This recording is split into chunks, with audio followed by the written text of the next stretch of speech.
If you've ever been told to leave a place you once called home, not because you did something wrong, but because someone decided you no longer belonged there, this story is going to sit heavy in your chest. Because being kicked out isn't just about losing a roof over your head. It's about losing the sense of safety you thought you had with the person who promised to stand by you. The night he turned off the TV mid-sentence, looked at me like I was an inconvenience, and told me to get out, I realized how small someone can make you feel with just 2 words. But what he didn't know was that silence doesn't always mean surrender, and by the time the man in the suit rang the doorbell, the balance of power had already shifted in ways he couldn't see coming. I didn't realize how much the idea of home had shaped my sense of safety until I felt it slip out from under me. For years, I had thought of the house as something we shared, not just in a practical sense, but emotionally. It was where our routines lived, where our arguments settled back into quiet. Where the small details of daily life gave structure to the bigger picture of being together. I chose curtains for the living room. I rearranged furniture until it felt right. I remembered which drawer held the batteries, and which shelf held the extra towels. Those details created the feeling of belonging, even when the paperwork told a slightly different story. At first, the fact that the house wasn't legally in my name didn't bother me. Marriage has a way of making lines feel less important. You merge lives, routines, responsibilities, and dreams, and it feels natural to assume that what belongs to one of you belongs to both of you. I trusted that the legal technicalities didn't define the reality of our partnership. I trusted that years of shared life carried more weight than any document filed away in a drawer. That trust made it easy to ignore small comments that hinted at a different way of seeing things. When he referred to the house as his, it sounded harmless at first, like a quirk of speech rather than a reflection of belief. I told myself he didn't mean anything by it, that I was reading too much into casual words. But language has a way of revealing truths people don't always realize they're expressing. The more often he said it, the more it shaped the dynamic between us. It subtly reinforced the idea that my presence in that space was something granted rather than something inherent. I was living there, but I wasn't anchored there in the same way he was. I started to notice how decisions about the house were made. Which repairs were prioritized? Which rooms were considered off-limits to change? Which expenses were framed as favors rather than shared responsibilities? None of these moments were dramatic on their own, but together they formed a pattern. I felt myself adjusting to that pattern without ever naming it. I would hesitate before suggesting changes. I would soften my preferences so they wouldn't seem like demands. I would thank him for things that didn't require thanks, simply because part of me had started to believe that my place there was conditional. There's a quiet erosion that happens when you slowly accept less than full belonging. You don't wake up one day and decide that you deserve less space, less voice, less permanence. It happens through repetition. Through moments where you swallow a reaction, because it seems easier than challenging the underlying assumption. Through compromises that slowly shift from mutual to one-sided. Over time, what you accept begins to shape what you expect, and what you expect begins to shape how you see yourself. I had convinced myself that stability meant avoiding conflict. That maintaining peace in the home required a certain amount of self-editing. I didn't realize how much of myself I was trimming away to fit into a space that was never fully offered to me in the first place. The house looked the same from the outside, but the feeling of home inside it had changed. It no longer felt like a shared refuge. It felt like a place where I was careful not to take up too much room. The moment I was told to leave didn't come out of nowhere. It was the sharp edge of a belief that had been quietly present for years. Being asked to walk out of a space I had poured time, care, and emotional labor into forced me to confront the difference between what I thought we had built together and what had actually been recognized as mine. It was a painful clarity, realizing that the sense of home I had carried was rooted more in my investment than in mutual ownership. What I learned in that moment was that belonging isn't created by effort alone. You can give years of your life to a space and still be seen as temporary within it if the foundation of shared ownership was never truly there. Home isn't just about where you live. It's about whether your presence is assumed, respected, and protected. When those things are missing, the place that once felt safe can quickly become a reminder of how fragile unspoken agreements really are. Being told to leave doesn't always land like a sudden blow. Sometimes it unfolds in a way that feels unreal, as if the words were spoken in another room and only drifted toward you by accident. In that moment, time seemed to stretch in an uncomfortable way. The room felt too quiet, too still, as if the air itself was waiting for my reaction. I could hear the hum of the refrigerator in the next room, the distant noise of traffic outside, ordinary sounds continuing as if nothing important had just happened. That normalcy made the words feel heavier, because it highlighted how easily something fundamental in my life could be dismissed. There's a strange dissonance that happens when you're confronted with rejection from someone you thought was committed to you. Part of your mind searches for reasons to soften what you've heard. Maybe he didn't mean it that way. Maybe he was just angry. Maybe he'll take it back in a moment. These thoughts rush in quickly, offering comfort in the form of doubt. They create a small space where you can delay fully accepting what just happened. It's not denial in a dramatic sense, but a gentle resistance to the idea that something you trusted could be taken away so abruptly. The physical sensation of that moment stayed with me. My chest felt tight, not from panic, but from the effort of holding everything in.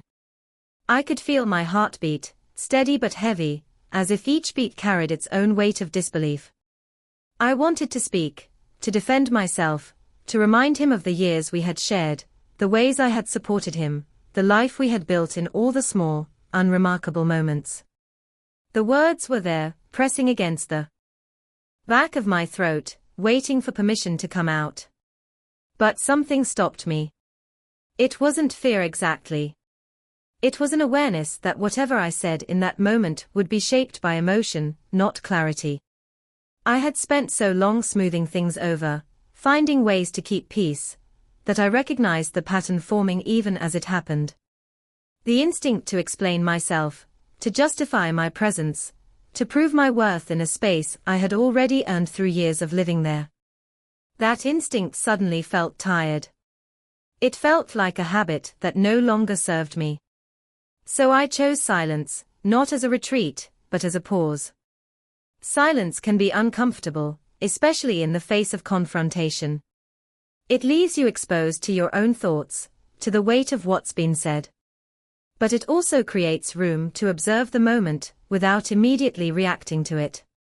In that quiet, I noticed the way his posture remained rigid, how his gaze didn't soften, how there was no hint of regret in his voice. Those details told me more than any argument could have. They revealed that this wasn't just a careless remark. It was a statement of how he saw our relationship in that moment. Walking away felt surreal. My body moved almost automatically, guided by a part of me that knew staying to argue would only deepen the wound. Each step away from that room felt like stepping out of a version of my life I had been trying to hold together on my own. There was grief in that movement, but there was also a subtle sense of relief, as if I were finally acknowledging a truth I had been avoiding. The quiet didn't mean I had accepted what was said. It meant I had chosen not to negotiate my place in a space where my presence had just been questioned. Later, replaying the moment in my mind, I realized how often we're conditioned to fight for belonging, even when belonging should never be conditional. We're taught that relationships require work, compromise, understanding, and that's true to an extent. But there's a difference between working through conflict and having to defend your right to exist in a shared life. Being told to leave crossed that line. It transformed a disagreement into a statement about power and control. In that light, staying silent wasn't passive. It was a way of refusing to participate in a dynamic that reduced my place to something temporary and revocable. That moment of quiet became a mirror. It reflected back the reality of the situation more clearly than any heated exchange could have. It showed me that the security I thought I had was fragile, dependent on my willingness to stay agreeable and contained. Seeing that truth hurt, but it also gave me clarity. Clarity has a way of arriving without comfort, but once it's there, it changes the direction of your choices whether you're ready for it or not. Silence can be mistaken for weakness when people expect resistance to be loud. There's a cultural script that tells us strength looks like confrontation, like standing your ground with raised voices and sharp words. I had followed that script in small ways throughout my life, choosing when to speak up and when to let things go, but I had rarely considered silence as an intentional act. In that moment, choosing not to argue felt counterintuitive, almost like I was stepping outside of the role I'd learned to play in conflict. Yet that quiet created a space where I could hear my own thoughts instead of reacting to his. The absence of immediate response slowed everything down. It interrupted the rhythm of the argument, the familiar back and forth where each person tries to assert their version of the truth. Without my participation, the energy of the moment shifted. I wasn't feeding the tension. I wasn't escalating or defending. I was observing. In that stillness, I noticed how quickly the dynamic of power reveals itself when there's no emotional exchange to hide behind. The lack of reaction can feel unsettling to someone who is used to being met with explanation or appeasement. It exposes the underlying intent more clearly than words ever could. Silence also bought me time. Time to let the initial surge of emotion pass, time to consider what I wanted instead of what I felt pressured to prove. When emotions are high, decisions tend to be driven by the need for validation rather than long-term well-being. By staying quiet, I allowed the intensity of the moment to settle just enough for clarity to emerge. Clarity doesn't erase pain, but it changes how you move with it. It turns impulsive reactions into deliberate choices. In the quiet that followed, I started thinking about what control actually means. Control isn't about dominating a conversation or winning an argument. It's about choosing where you place your energy and how you respond to situations that challenge you. By not engaging in the fight he seemed to want, I redirected my focus toward the areas of my life where I still had agency. That shift didn't happen all at once. It began with small decisions that felt almost mundane on the surface, but carried weight in their intention. I noticed how silence created room for planning. Without the distraction of immediate conflict, my mind began to move forward instead of looping back through what had just happened. I thought about practical steps, about what I needed to secure, about how to protect myself emotionally and materially. This wasn't about plotting revenge in a dramatic sense. It was about grounding myself in reality and preparing for what came next. The quiet allowed me to see the situation as a series of choices rather than a single overwhelming moment. There's a difference between silence that comes from fear and silence that comes from clarity. Fear-based silence shrinks you. It makes you feel smaller, less visible. Clarity-based silence, on the other hand, can feel expansive in an unexpected way. It's rooted in self-trust rather than self-doubt. In choosing not to argue, I wasn't erasing myself. I was preserving myself. I was refusing to let the shape of the conflict dictate the shape of my response. Over the next few days, that initial choice to stay quiet continued to guide how I moved through the situation. I spoke when it served a purpose. I withheld when words would only entangle me in dynamics I was trying to step away from. This selective engagement felt unfamiliar at first, but it became empowering. It reminded me that I wasn't obligated to participate in every emotional exchange that came my way. I could choose where to invest my voice and where to conserve it. Silence also protected me from being pulled back into old patterns of self-negotiation. In the past, arguments often ended with me explaining myself into smaller and smaller spaces, trying to find a version of my needs that felt acceptable to someone else. By staying quiet, I avoided that slow erosion of my own boundaries. I didn't have to justify why being told to leave hurt. I didn't have to prove that my feelings were valid. The choice to step back spoke for itself.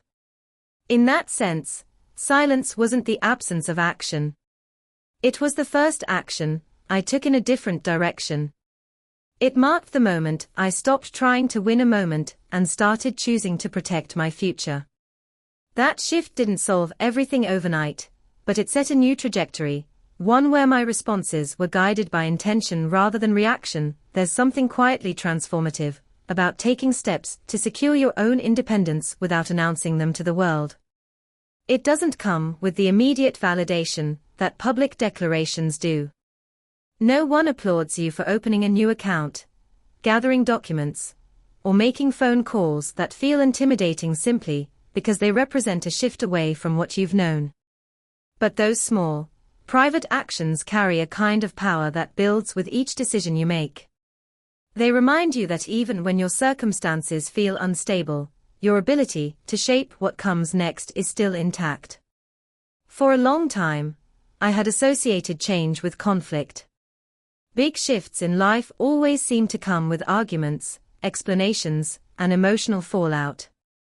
I thought leaving a situation meant confronting it head-on, drawing clear lines in the sand, making sure the other person understood exactly how they had hurt me. But moving quietly taught me a different lesson. It showed me that not every transformation needs an audience.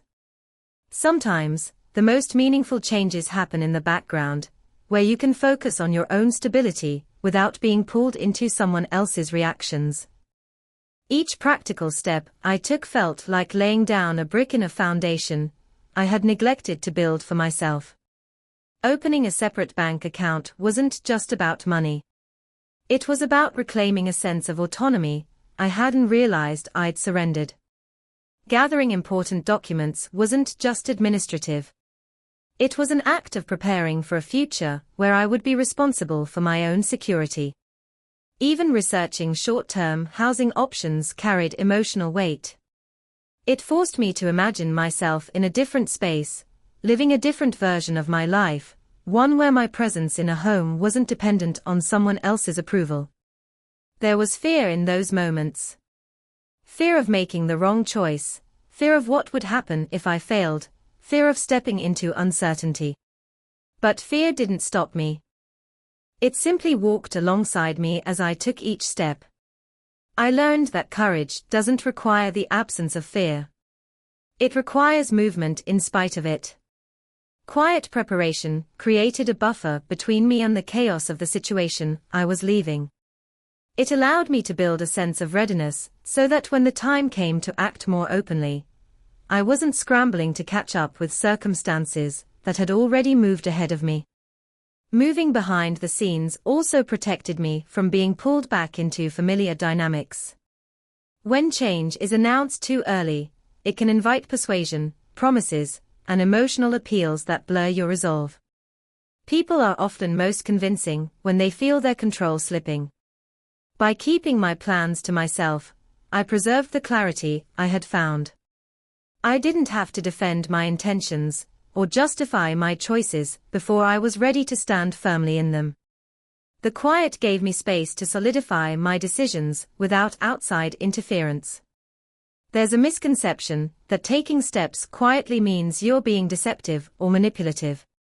In reality, it can be a form of self-protection. Not everyone needs access to your process.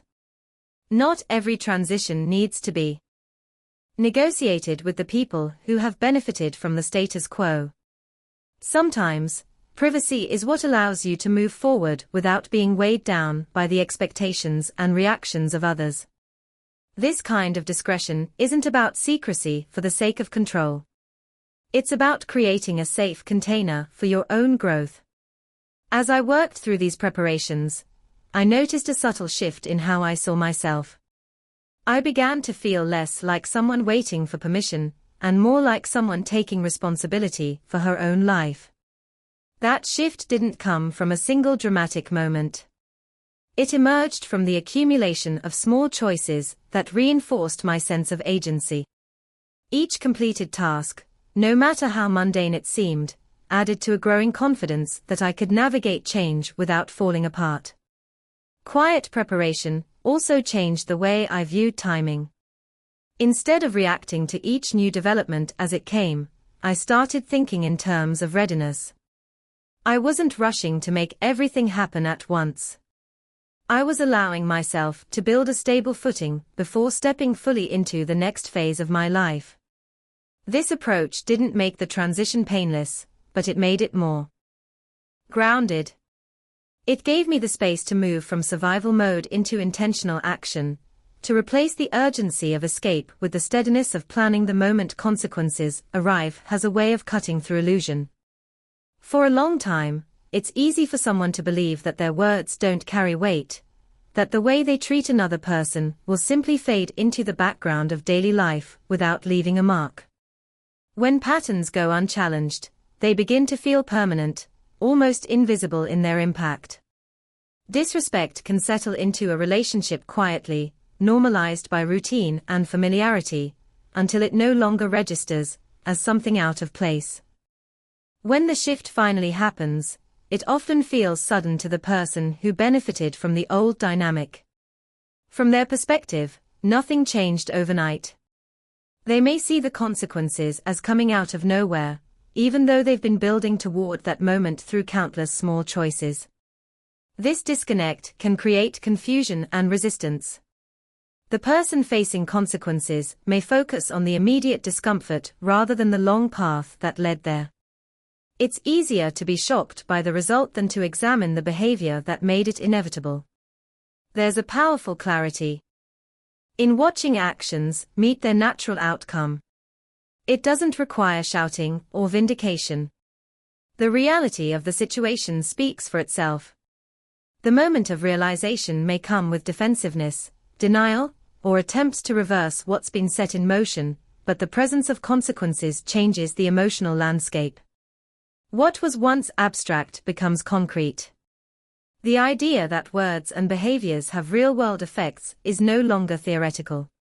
It's felt in the shift of circumstances, in the tangible change of what is available and what is no longer guaranteed.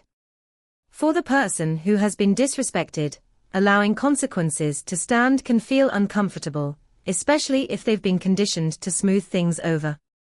There's a temptation to step in and soften the impact, to reassure the other person, to minimize the significance of the change in order to restore a familiar sense of peace. But doing so can undermine the very lesson the situation offers. Consequences are not meant to punish in a dramatic sense. They are meant to recalibrate the balance of a relationship. They bring awareness to what was previously taken for granted. Letting the outcome unfold without interference requires a certain steadiness. It means trusting that your boundaries are valid, even when they disrupt someone else's comfort. It means resisting the urge to take responsibility for another person's reaction to a situation they helped create. This kind of restraint can be challenging, because it goes against ingrained habits of caretaking and conflict avoidance. But it also creates space for genuine accountability to emerge, something that cannot happen if the impact of actions is continually softened. There's also a shift that happens internally when you witness consequences without stepping in to manage them. You begin to see yourself as someone who can hold firm in your decisions, even when it's emotionally difficult. This doesn't mean becoming indifferent to the other person's feelings. It means recognizing that their feelings are not yours to manage at the expense of your own well-being.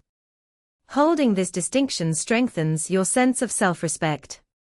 It reinforces the idea that your boundaries are not conditional on how others respond to them.